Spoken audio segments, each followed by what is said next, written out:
ابو فوت हो गए तो अम्मी घर की बैठक में ही सब्जी बेचने लगी। कभी कभी तो मैं भी सब्जी बेचने बैठक में आ जाती। बहुत से मर्द सब्जी पकड़ने के बहाने मुझे मुख्तलिफ जगह पर हाथ लगाते थे। मैं बहुत डर जाती।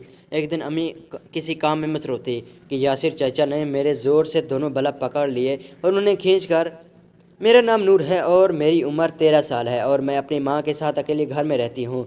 उस दिन अचानक हमारी ज़िंदगी में क़यामत टूट पड़ी जब हमें अब्बा के इंतकाल की खबर सुनने को मिली। वो बिल्कुल सेहतमंद थे, लेकिन यासिर चाचा के कमरे से निकलते ही अब्बा की मौत की खबर सुनने को मिली। अम्मी अपने बेचैन पहलू बदल रही थी। जब उन्हें अम्मी अब्बा की मौत की खबर सुनने को मिली, वो बेहोश हो गई। अब्बू के आखिरी रस्म के बाद घर में सिर्फ हम तीन तीन थे, अम्मी और चाचा यासिर। अम्मी बेहोश होकर बिस्तर पर पड़ी थी। यासिर चाचा ज़मीन पर बैठे सिगरेट पी रहे थे और मैं डरी सहमी दीवार के कोने से लगी हुई थी।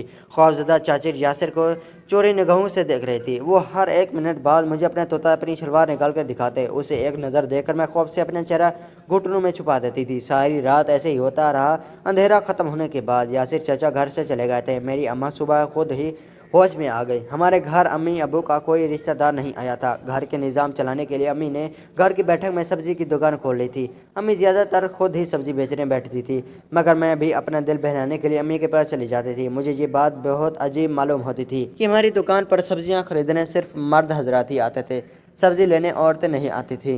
एक दिन मर्द सब्ज़ी लेने आया और उसकी निगाह मुझ पर थी। वो हमारे मोहल्ले का नहीं था। आलियान, मेरी बीवी का सामान दे दो जो तुम्हारे पास है, उसने अम्मी से कहा। अम्मी सामान लेने कमरे में चली गई। महानूर, मुझे सब्जियां डाल दो, उन्होंने कहा। मैं सब्जियां छापर में डालने लगी। वो अंकल मेरे हाथ पर अपना हाथ फेरने लगे। मैं घबरा से गई और मेरे हाथ से सब्जियों का छापर ज़मीन पर गिर गया। वो अंकल भी बैठक में दाखिल हो गए और मेरे साथ ज़मीन पर पड़ी सब्जियां उठाने लगे। वो मेरे साथ मेरे बदन पर हाथ फेरने लगे। मैं घबरा कर रोने लगी। इतने में अम्मी भी वहाँ आ गई। अम्मी को देखकर उन अंकल घबरा गया और वहाँ से चले गए। मेरी हालत पर ध्यान नहीं दिया। मैं बैठक से उठकर शहर में चली आई। यासिर चचा उसी वक़्त घर से दाखिल हुए थे और मेरे पास आकर बैठ गए थे। मेरी हालत का जैसा लेने लगे थे। तुम इतनी घबराई हुई क्यों हो महानूर? लगता है किसी ने तुम्हारे साथ खेलने की कोशिश की है। चाचा यासिर मेरे दुपट्टे का पहलू पकड़ कर बोलने लगे। उनका हमारे घर में आना मुझे अच्छा नहीं लगता था, क्योंकि वो मुझे ऐसी नज़र से देखते थे कि मुझे उनसे गौन महसूस होने लगी थी। अपनी माँ को ये डब्बा दे देना, मैं किसी काम से जा रहा हूँ, तुम रात को तुम्हारी तरफ आऊँगा।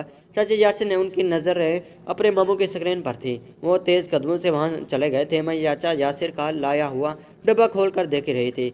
उसमें मौजूद छोटे छोटे लड़कियों के लिबास देख कर मैं रुखसार कर शर्म हो गई थी। चाचा यासिर का अम्मी का ऐसा सामान लेकर देना मुझे शर्मनाक लगा। मैंने सामान को डब्बे में रख दिया था और मैं जाकर अम्मी के हाथों में थमा दिया।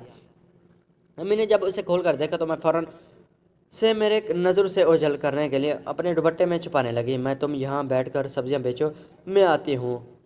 अम्मी मुझे वहाँ बिठाकर खुद कमरे में चली गई। मैं उनके झुके हुए चेहरे पर खौफ का पसीना साफ देख पा रहा था। मुझे बैठक में बैठे 15 मिनट गुजर गए थे, मगर अम्मी वापस ना लौटी। मेरे कानों में मर्दों की कड़कदार आवाज़ें गूंजी। मैं जल्दी से सहन में आई। वहीं दो मर्द अम्मी से झगड़ा कर रहे थे, जो पहले बार कई बार हमारे घर में अम्मी और अब्बू के साथ लड़ी कर चुके थे। मैं तुम्हें इज्जत से कह रहा हूँ, अपनी बेटी को लेकर हमारे साथ चलो, वरना मैं तुम्हारा बुरा हाल कर दूंगा। एक आदमी ने अम्मी को धमकी देते हुए कहा। मैं मरने को मर जाऊंगी, मगर ना ही खुद को तुम्हारे साथ जाऊंगी और ना ही अपनी बेटी को तुम लोगों के करीब आने नहीं दूंगी। अम्मी उनके सामने सीना तान कर बहादुरी से बोली, तुम्हें इस जहन्नुम में रहना है तो रहो, मगर मैं मानूर को अपने साथ लेकर जाऊंगा।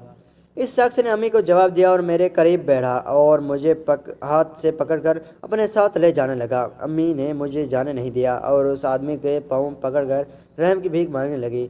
छोड़ दो ये मामला, हम फिर बीच सुलझा लेंगे, अब चलें यहाँ से। वो खामोशी लड़का वो बोला और उस दूसरे शख्स को भी अपने साथ लेकर गया। उनके जाने के बाद अम्मी मुझे सीने से लगाकर टूट फूट कर रो पड़ी।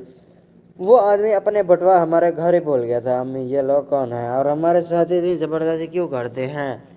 मैंने अम्मी से पूछा। दुश्मन है तुम्हारे बाप का, तुम दुकान पर जाकर बैठो, मैं आती हूँ, अम्मी ने मुझे कहा और मैं बटवा अम्मी के नज़र से चुराकर अपने साथ ले आई। वो पैसों से भरा हुआ था और साथ एक गार्ड भी था जिस पर एक नंबर लिखा हुआ था। मैंने वो बटवा वहीं छुपा कर रख दिया था। गुड़िया मुझे गोल वाली सब्जियां देना। एक लड़का दुकान पर आया और सब्जी मांगने लगा। मैंने उसे बैंगन दे दिए। मेरे पास लंबे वाले बैंगन हैं, मुझे गोल वाले चाहिए, बिल्कुल तुम्हारे फुटबॉल की तरह। वो मेरे फुटबॉल को दबा कर बोले। मुझे दर्द हुआ और मैं रोने लग गई थी। मुझे रोता हुआ देखकर वो लड़का वहाँ से भाग गया था। मैं रोते हुए वहाँ दूसरे कमरे में चली आई। अम्मी दूसरे कमरे में किसी काम में मसरूफ थी। मुझे काम लगा था वो घर पर नहीं है। चाचा यासिर कमरे में आए और अम्मी का पूछने लगे। मैंने कह दिया वो घर पर नहीं है, तो वो कहने लगे ये तो बहुत अच्छी बात है। और फिर हम दोनों खेलते हुए उन्हें ने कहा और फिर हम दोनों ने बाजू से पकड़ कर बैट पर गिरा दिया और फिर मेरे एक फुटबॉल को हाथों से बेचने लगे और मेरे दोनों फुटबॉल को दांतों से खाने लगे थे। मुझे दर्द होने लगा था। मेरी चीख उठी। मेरी चीख सुनकर अम्मी भागते हुए कमरे में आई। सामने चाचा यासिर को मेरे साथ जाती करते हुए देखकर उन पर टूट पड़ी और उन्हें मारने लगे। बदले में चाचा यासिर भी उन्हें मारने लगे। अम्मी ने मुझे वहाँ से भागने का कहा। मैं वहाँ से भागकर बैठक में आ गई। मुझे समझ में ही नहीं आ रहा था कि मैं क्या करूँ, कैसे मदद के लिए बुलाऊँ। अचानक मेरा ख्याल उन दो अंकल पर आ गया था। मैंने कार्ड पर लिखा नंबर डायल किया। उस आदमी ने कॉल पिक की। मैंने उसे रोते हुए सब कुछ बता दिया था और मेरी मदद के लिए बुलाया। वो दोनों आदमी शायद हमारे घर के आस पास ही रहते थे। तभी 5 मिनट में आ गए थे। मैं उन्हें कमरे में ले आई। यासिर चाचा अम्मी के ऊपर झिझक कर उनका गला दबा रहे थे। एक आदमी ने अपना पिस्तौल निकाली और सारी की सारी गोलियां चचा यासिर के सीने में उतार दी। अम्मी जिंदा बच गई थी। दूसरे आदमी ने चचा पर पेट्रोल छिड़क उन्हें आग लगा थी।